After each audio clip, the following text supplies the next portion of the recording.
Crow FM 3 पर फिर एक बार।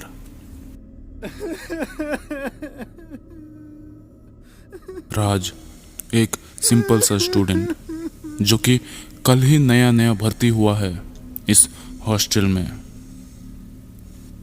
राज हर बार टॉपर के लिस्ट में आ ही जाता था। स्कूल में मन लगाकर पढ़ाई करता और उल्टा काम तो बिल्कुल भी नहीं करता। बहुत ही जोश और उत्सुकता के साथ राज इस हॉस्टल में आया था, लेकिन उसे क्या पता कि हॉस्टल में अच्छे दोस्त से पहले बहुत ही बुरे दुश्मन बनेंगे।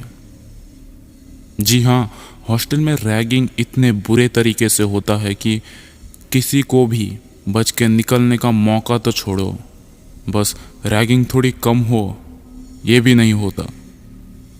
हर रोज ऐसे ही रैगिंग झेल झेल कर राज परेशान सा रहने लगा था और पता नहीं कि कितने ही दिन ये सब झेलना पड़े उसे। एक दिन तो हद ही हो गई थी जब उन बदमाशों ने राज को पूरे के पूरे दिन टॉयलेट में बंद रखा था और ऐसे वक्त पर तो कोई भी सठिया जाएगा। राज गुस्से में घर में फोन किया ये कहने को कि मुझे इस हॉस्टल में अब बिल्कुल भी नहीं रहना, लेकिन फोन पर माँ और पापा ने कहा कि मन लगाकर पढ़ाई करना, तुझे हम डॉक्टर बनाकर ही रहेंगे। ये सब उम्मीद भरी बातें सुनकर कुछ कहने का हिम्मत नहीं हुआ राज का। तो फोन को रखकर राज अपने कमरे में जाकर रोने लगा और जब चैन की नींद आने ही वाली थी, किसी ने उसके ऊपर पानी फेंककर पूरा भिगा दिया। इसे रैगिंग ना बोलकर बदतमीजी बोलना ही सही रहेगा, लेकिन राज करे भी तो क्या करे, क्योंकि वो 7 लड़के का ग्रुप था। उन्हें कुछ भी राज बोलता तो मुंह पर ही उसे मार खानी पड़ती, क्योंकि कुछ दिन पहले ही राज ने सारे जूनियर्स को उन सभी के खिलाफ किया। तो राज को इतनी मार पड़ी कि वो खुद ही सहम गया। और मार भी ऐसी थी कि सबूत ना बने, यानी कोई भी तरह का लाल दाग ना बने राज के शरीर पर। यह सब कुछ दिन पहले ही हुआ था और आज फिर से राज चुपचाप अपने भीगे कपड़े को चेंज करके फिर से सोने की कोशिश करने लगा। और सुबह होते ही उसके रूम के गेट में कोई दस्तक देता और नींद खराब कर देता। राज को तो जैसे उन्होंने खिलौना समझ लिया था। अपने ही हिसाब से सुलाता और अपने ही हिसाब से नींद तोड़ देता और अपने ही हिसाब से खुश रखता और अपने ही हिसाब से परेशान भी करता। ये सब जैसे तैसे सहते सहते 7 दिन बीते, लेकिन एक दिन हद पार हो गई, क्योंकि उस रैगिंग ग्रुप ने जब सबको लाइन में खड़ा करके रैगिंग की, किसी को नचाया तो किसी को उल्टा लटकाया और किसी को तो कपड़े भी उतरवाया। ये सब करते करते जब राज की भी एक बार फिर से बारी आई, तो ग्रुप में से मेन लीडर अंकुज ने बोला, अभी कुछ तूफान ही करते हैं, क्योंकि शाम का वक्त भी सही है। क्या नाम है तेरा? राज? हाँ राज। चल राज, तुझे एक कहानी सुनाता हूँ मैं। हॉस्टल में एक लड़का तेरे ही जैसा। क्यों अरुण, मैंने सही कहा ना? हाँ बिल्कुल बिल्कुल। तो इस हॉस्टल में तेरे ही जैसा एक लड़का था जो शायद किसी के रैगिंग को झेल नहीं पाया और आखिर में उसने खुद को मार डाला। और पता है तुझे इल्ज़ाम किस पर लगा? किसी पर भी नहीं, क्योंकि ये पता चला था कि वो लड़का एक लड़की के चक्कर में भी था और पढ़ाई के भी प्रेशर में था। और तुझे पता है उस लड़के का रूम नंबर क्या है? Room number 9। जा, उस रूम में मैंने एक पेन का पैकेट रखा है, उसे लेकर आ। राज ने गुस्से में बोला। मैं नहीं जा सकता वहां, चाहे कुछ और भी करा लो। तभी उस ग्रुप में से अंकुज ने घमंड भरी आवाज में कहा, जाना तो तुझे ही पड़ेगा, या तो बिना मार खाया जाएगा या तो मार खाकर। राज क्या करता, क्योंकि वो कुछ भी कर लेता, लेकिन उन बदमाशों के सामने अपना दाल नहीं गला सकता। तो चुपचाप हिम्मत करके उस 9 नंबर रूम में चला गया, क्योंकि और कोई चारा भी नहीं था। जब रूम में पहुंचा तो दिखा चारों तरफ अंधेरा ही अंधेरा। राज तो टॉर्च भी ले आया था, तो उसने टॉर्च जलाई। रूम पूरा गंदा पड़ा था, चारों तरफ मकड़ियों के जाले और धूल ही धूल। राज ने जल्दी ही पूरा रूम छान मारा। कहाँ है पेन, कहाँ है पेन? अंकुज ने कहा था कि पेन का पैकेट, मतलब 10 पेन का पैकेट अगर हो तो ढूंढने में आसान होगा, लेकिन मिल नहीं रहा। राज तो पहले से ही परेशान था, लेकिन परेशानी तो और बढ़ी जब क्लासरूम का गेट धड़ाम से बंद हुआ। गेट खोल बे, गेट खोल। अबे गेट खोल। राज चीख रहा था, चिल्ला रहा था कि गेट खोलो, ये सब मत करो। राज गेट को अपने हाथों से बजाए जा रहा था, लेकिन रात को निकलेगा तू, सो जा वहां पर। राज अब फिर से रोते रोते उस क्लासरूम में ही सो गया। समय बीता और रात के 1 बजे नीचे से कुछ तोड़ने की आवाज आई और बाकी आवाज सुनकर ये पता लग रहा था कि कोई नीचे से ऊपर तक धीरे धीरे आ रहा है। ये राज ही था। राज अपने रूम नंबर 22 में जाकर सो गया। 5 मिनट ही हुए थे शायद। उसके बाद अंकुज पानी का बोतल लेके उसके रूम के अंदर गया और ये उसे जाते हुए अंकुज के बाकी दोस्त भी देख रहे थे। जब अंकुज राज के पास पहुंचा, ठंडे ठंडी पानी में नहा।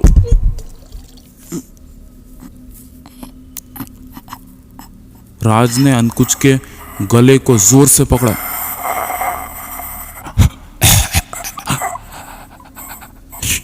छोड़, मजाक मत कर, भारी पड़ेगा तुझे, छोड़। राज ने अंकुज को नीचे फेंक कर उसके सांसों को हाथों से रोकने की कोशिश करते हुए एक अलग ही किस्म के आवाज में कहा, बहुत ही मजा आता है तुझे ये सब करने में। 2 दिन के अंदर ये सब खत्म नहीं कर दिया ना तो मेरा भी नाम प्रकाश नहीं। राज ने अपना नाम उस वक्त प्रकाश बताया। ये सब होते हुए अंकुज और उसके ग्रुप में जितने भी लड़के थे सभी ने यह नज़ारा देखा। अंकुज वहां से अपने जान को बचाने के आस में पूरी जान लगाकर भागा और अपने ग्रुप के लड़कों से एक मीटिंग की कि आखिर कैसे इस लड़के को यहाँ से भगाए, क्योंकि अगर उसे सता नहीं पाए तो पूरे हॉस्टल में उन सभी का दबदबा और इज्जत दोनों ही मिट्टी में मिल जाएगी। तो सभी ने कुछ सोचा और अगली सुबह के लिए इंतज़ार करने लगा। जब सुबह हुई तो हॉस्टल के जूनियर्स को एक जगह इकट्ठा करा जिसमें राज को शामिल नहीं किया गया था, और सीनियर्स के तरफ से सबको ये बोला गया था कि नोटिस बोर्ड में सभी राज को रिपोर्ट करें, वरना अंजाम बहुत ही बुरा होगा। और रिपोर्ट ऐसे करें ताकि टीचर्स को शक ना हो कि ये एक साजिश है। मतलब सभी एक साथ नहीं, बल्कि आज के दिन 2 या 3 लोग ही रिपोर्ट करें। कल के दिन 10, उसके बाद परसों 20, ऐसे करके हड़बड़ी में अंकुश के ग्रुप में से पीयूष ने सबसे पहले रिपोर्ट किया। शायद पीयूष अंकुश का दिल जीतना चाहता था। और जब रात हुआ तो सब लोग थकान के वजह से गहरे नींद में सो गए। अंकुश के ग्रुप में कुल 7 लड़के थे जो कि एक ही बड़े कमरे में रहते थे और सभी के सभी अभी गहरे नींद में हैं। जबकि ये आवाज सुनकर पीयूष ने बोला, अंकुश बाहर क्या कर रहा था? हाँ बोल, मुझे पहले से ही पता था तो उस नक्चड़ी पूजा के साथ अभी भी बात हो। उस रूम में बचे हुए 6 के 6 लड़कों की नींद ऐसे टूटी जैसे किसी ने उनके गाल पर जोर की चांटे मारे हो। सबने देखा कि सिर्फ पीयूष ही कमरे में मिसिंग है, तो सभी ने ढूंढना शुरू कर दिया। कोई बाथरूम के तरफ तो कोई बाहर की तरफ। आखिर पीयूष गया तो गया कहाँ, वो भी चीखते चिल्लाते हुए। और अंकुश तो उस तरफ गया जहां से पीयूष की आवाज आते आते दब गई थी। उनके रूम के सामने वाले रूम के एक कोने में एकदम अकड़े बेजान जैसे कि एक ही पल में हट्टा कट्टा पीयूष, अब बीमार मरीज जैसा पीयूष बेहोश पड़ा मिला। सर पे चोट लगने के कारण उसे हॉस्पिटल में भर्ती कर दिया गया। अभी पूरे हॉस्टल के जूनियर्स और सीनियर्स के होश उड़े हुए थे, जैसे मानो चूहों को बाद में खाने के लिए सांप अभी सूंघ गया हो। सभी के सभी डरे हुए थे, ये सोचकर कि जो भी घटना घट रही है वो राज के साथ और उस 9 नंबर रूम के साथ छेड़छाड़ करने के बाद ही हो रहा है। और जिसने पहले रिपोर्ट किया उसी को ही हॉस्पिटल पहुंचा दिया। सभी ने यही सोचकर डर के मारे रिपोर्ट नहीं करा। और इसी डर में अंकुश ने सोचा कि वो खुद ही इस हॉस्टल से कुछ दिन के लिए घर ही चला जाएगा। असल में सबसे ज्यादा तो वो ही डरा हुआ था, लेकिन किसी को दिखाना नहीं चाहता था। और उसी दिन अंकुश ने सामान पैक करके बस घर में बात कर ही रहा था कि मैं आ रहा हूं घर में कुछ दिन रहने के लिए, तो फोन पे उसके पापा ने कहा, बहुत हो गया नाटक तेरा। अगर तू फिर से हॉस्टल से आया तो समझ लेना तू अब पढ़ाई नहीं कर पाएगा। फिर करना कहीं पर नौकर बन के रह जाना। ऐसा बोल के उसके पापा ने फोन काट दिया। अभी अंकुश के सर पे भी गुस्से से खून सवार था, लेकिन तभी पास ही के बाथरूम के अंदर से किसी के हंसने का आवाज आई और अंदर देखा तो राज किसी को पीटते पीटते हंस रहा था। ये सब देखकर अंकुश ने जो गुस्से में किया, मेरे पे हंसेगा तू, मेरे पे हंसेगा तू, बोल बोल, हंसेगा मेरे पे तू?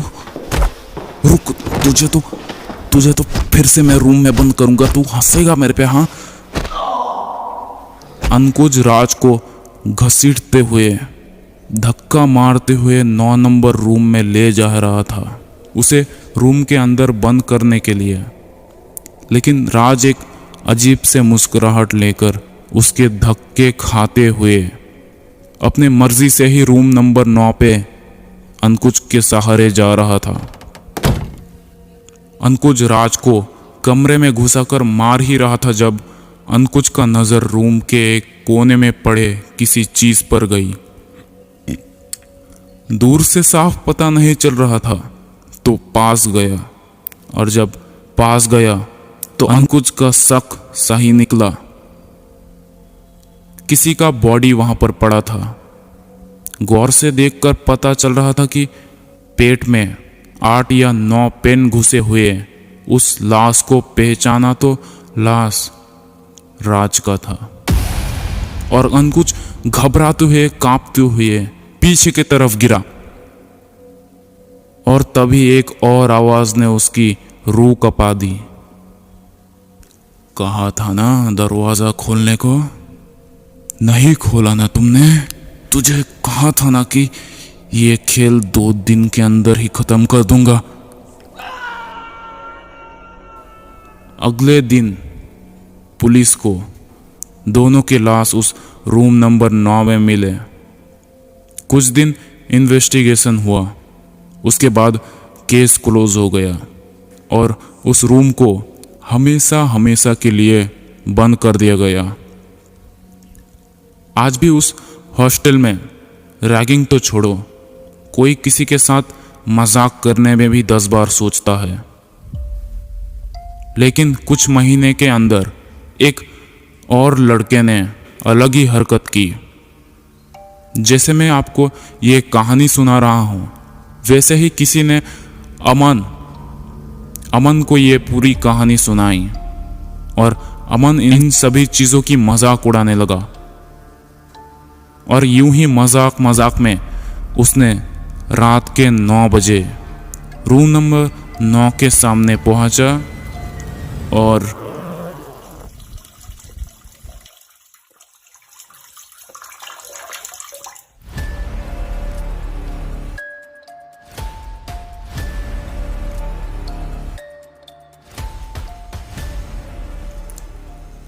अगर आपको भी ऐसे ही कहानी भेजना है तो नीचे हमारा इंस्टाग्राम का लिंक है, उसमें मैसेज कर दीजिए। आज के लिए इतना ही, बस मिलते हैं अगली वीडियो में।